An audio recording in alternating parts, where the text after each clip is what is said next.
আসসালামু আলাইকুম গাইস, কি অবস্থা সবার? আজকে বিকেলের নাস্তা হিসেবে আছে আমাদের সবার প্রিয়, এমনকি প্রত্যেকটা মেয়ের প্রিয় চটপটি। প্রথমে তো আমি এখানে বুটের ডালগুলো সিদ্ধ বসিয়েছি। এই যে দেখো, তোমাদেরকে দেখাচ্ছি বুটের ডালটা অনেকক্ষণ হয়েছে আমি সিদ্ধ বসিয়েছি, আলহামদুলিল্লাহ সুন্দর মতো সিদ্ধ হয়ে আসছে। আর এখন আমি বসাবো গরুর মাংসটা। এই যে এখন গরুর মাংসটা বসাবো। আমাদের ঘরে কিন্তু জানো চটপটি সবাই মাংস দিয়ে খেতে পছন্দ করে। ও চুলাটা ধরাই না, চুলাটা ধরাই। এই যে এখন মাংসটা বসাবো। এগুলো আমি ছোট ছোট করে পিস করে নিয়েছি। এই যে দেখো, এই যে চটপটির জন্য বিশেষ করে আমার শ্বশুর এভাবে খেতে পছন্দ করে, আমার হাজবেন্ড, তো ওদের জন্যই আসলে মাংস দিয়ে রান্না করা চটপটি। প্রথমে এই যে দেখো একটু রসুন বাটা, এই যে একটু আদা বাটা, বেশি না অল্প অল্প করে দিচ্ছি। ওর পেঁয়াজও দিয়ে দিলাম একটু, হলুদের গুঁড়া, হলুদের গুঁড়া বেশি দিব না, অল্প। এই তো মরিচের গুঁড়া, মরিচের গুঁড়ো বেশি দিব না।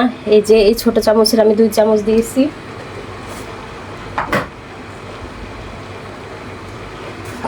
তারপর এই যে জিরার গুঁড়া, জানো এই জিরার গুঁড়াগুলো আমার শ্বশুর ঈদের আগে করেছে। এখানে তেজপাতা হইতে তারপর গোলমরিচ, দারচিনি, এলাচি সব কিছু একসাথে গুঁড়ো করে আমার শ্বশুর এনেছে দেখো বাজার থেকে। এত সুন্দর এই জিরার গুঁড়ার গ্রামটা, কারণ সব কিছু একসাথে তো, এজন্য পরিমাণ একটু কম দিলাম।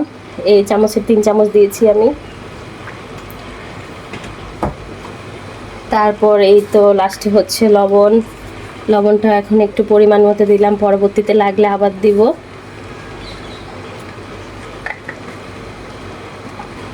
যেহেতু চুলার উপরে বসিয়েছি আগে থেকেই, মাংসটা একটু গরম হয়ে আসছে, তাই হাত দিয়ে আর মাখলাম না।